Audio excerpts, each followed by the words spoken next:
Hello everybody, welcome back to Member Diaries. I'm here today with the cardio king himself of Addlestone. I'm going to let him introduce himself. Go ahead. Hi, my name's Lee. Lee, thanks for doing it today with us. Hopefully we can learn a bit more about your amazing story and everything. Of course. What got you into the gym in the first place, particularly Snap? Like, why did you choose Snap if you've been to gyms before and everything? I live local, right, real local, and I kind of saw the change from what it originally was here before to then what it became now, and I kind of see that right from the ground level, like the initial refurb and all the changes that were being made, and you know, it was just something that I wanted to come down and be a part of, mate. And has fitness always been in your lifestyle and everything? As a kid, yeah, it was a big thing for me really as a kid. I played sort of high level squash and I was really active as a kid and really enjoyed it. Oh, that's amazing to hear.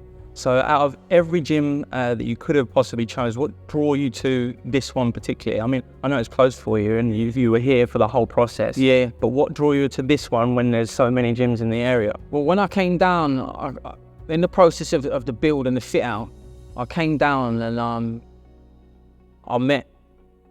I met some people down here, and it was I just got a really good vibe in here, you know. And I remember when I came down here right from the get-go when the doors opened, and this place just had a really good feel about it, and that's been my experience all the way through at this place. You know, it's just got a really good vibe in here, and it's something that's not to be missed, mate. Love that. All vibes, all about that. So tell me about your fitness journey. Like, what have you been doing before, and how have you improved? I mean, I introduced you as the cardio king, so tell me a little bit about what it took to get to that point from where you started from. Okay, so like as I said, like fitness for me was a big thing as a kid, but I don't know, when I got to about 16, 17, I kind of like, I've lost my way a little bit with it, and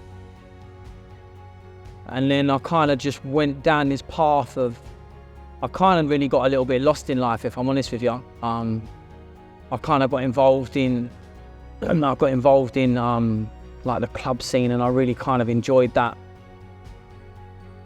And fitness was kind of on the back burner. I was kind of just enjoying my 20s, so to speak. I thought I was enjoying myself, but then what happened is I kind of got myself lost in it, because where everybody else started to kind of grow up and go about their lives, what happened to me is I kind of carried on in it. And when I carried on in it, I started taking it to next levels, John. You know, I was going to these places where I was partying a lot, and there were some good memories there. But for me, I really lost myself in substances, mate.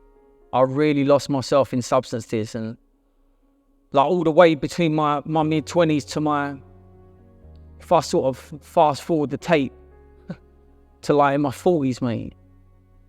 You know, I got really heavily deep into drug addiction. I was drinking alcoholically every day.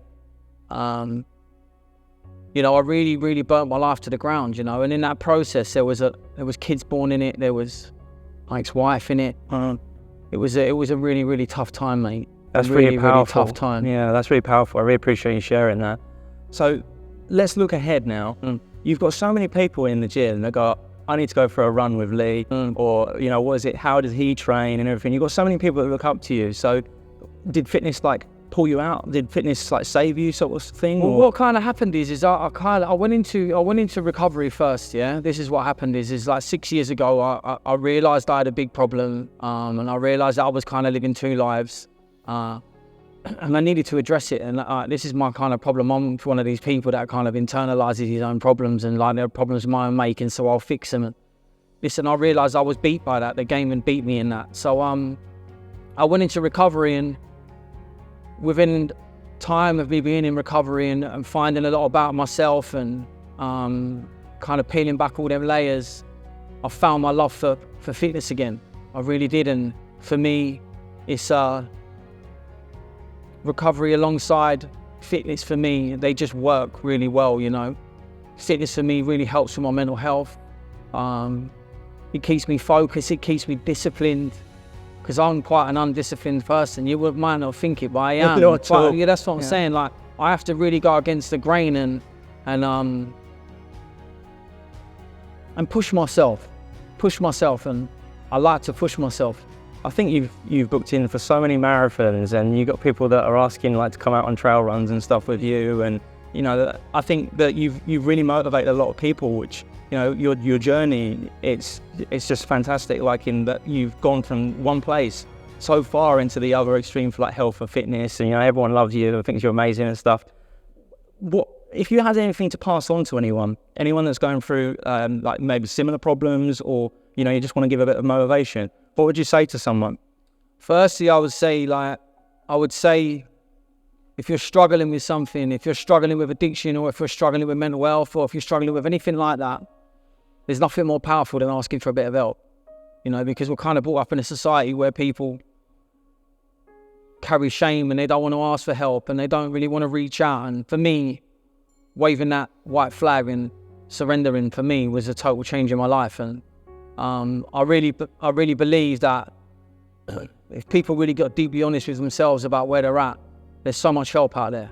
There's so much help out there. Listen, if anyone's struggling in this gym, come and speak to me. Trust me, there's a way out. It doesn't have to end that way. Motivational fit. Listen, that trail running thing, that will come about from a lad who I met in the gym. I met in this gym. He's turned out to be a really good friend. And I've met some amazing people through this gym. And now it's branching off into other things that we're doing with other people. But it all really started here. It started in here. It's great to hear. And I think that you do a lot of help, you know, for stuff outside of the gym, for people that are going through similar struggles, or you're building people up and stuff. Does that bring you sort of comfort? Does that make you feel? Yeah, hugely. Because the illness that I suffer with, alcoholism, I suffer with crippling low self-esteem, cripplingly low self-esteem, where I don't think I'm good enough, or my head's at me, and like you're useless, and all this kind of stuff. And I think the only thing that's really stops me getting away from that is helping another person. That's the only thing that really stops it. I think the more you can help people, and the kinder you can be. Absolute legend. I think then, what does the future look like for Lee? What does the future look like for me? You know, let's go fitness. What does the future of fitness look like for Lee? For me, I love running. I love training. Like, for me, I've got goals in running that I want to achieve. I want some big distance runs, long distance run. My wife is probably going to kill me, like she will, because I'm out all the time. I'm out of the house a lot. But for me, it's good for my mental health, and she understands that. So yeah, I don't know, 50 mile, 100 mile in a couple of years' time, who knows? No joke. Easy, I think you could do that. Let's hope at the so. moment. I really appreciate you telling your story, and I think it is a really powerful message. And you know, you win every day, and you know, you work really hard as well. But you know, can't wait to see what the future holds for you, mate. But thank you so much. Thanks. God bless, John. Thanks so much, mate. Thank you.